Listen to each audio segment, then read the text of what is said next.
Indonesia selama ini relatif diam menyikapi kebijakan agresif Tiongkok di Laut Cina Selatan. Tapi analis melihat ada perubahan sejak Tiongkok meminta Indonesia menghentikan pengeboran di lepas pantai Natuna dan nota keberatan terhadap latihan militer Garuda Shield antara TNI dengan militer Amerika Serikat. I don't know that Jakarta thinks it can solve anything, but clearly the standoff last year over Indonesia's drilling in the tuna block has really frustrated Indonesia, and it's giving leeway for Indonesia to explore sub-regional diplomacy, meeting outside of ASEAN with the other claimants, which is something that Indonesia has not wanted to do for many years.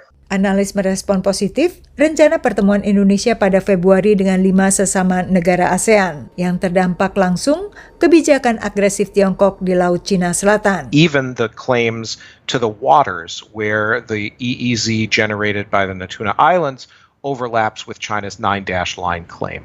I think China is serious about this. I think Indonesia, being the farthest away from China, probably has experienced some of the least coercion. But quite clearly, China is intending to throw its weight around. Forum Pasukan Penjaga Pantai ASEAN diperkirakan bakal memudahkan koordinasi di tengah banyaknya kapal Tiongkok yang memasuki wilayah yang dianggap Indonesia sebagai bagian zona ekonomi eksklusifnya.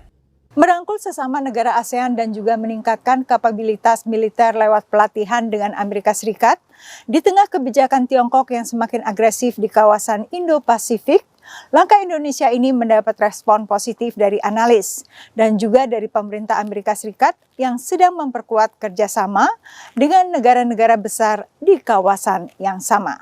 Tapi dalam isu Natuna dan ambisi teritorial Tiongkok, Indonesia terjepit antara kepentingan mempertahankan zona ekonomi eksklusifnya dengan kepentingan ekonomi yang lebih mendesak. Well, because other officials in Indonesia pay far less attention to foreign affairs, they pay far less attention to maritime issues, and their number one concern about China is maintaining good enough relations that Chinese investment flows in to infrastructure in particular, which is Jokowi's top priority. Dilema serupa juga dialami negara lain di kawasan Indo-Pasifik. Most countries in Southeast Asia and elsewhere tend to be very cautious.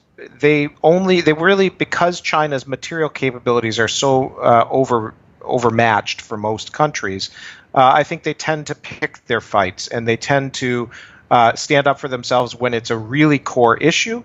But on some smaller issues, they find ways like perhaps not highlighting it, not making it a public issue, and trying to deal with it quietly.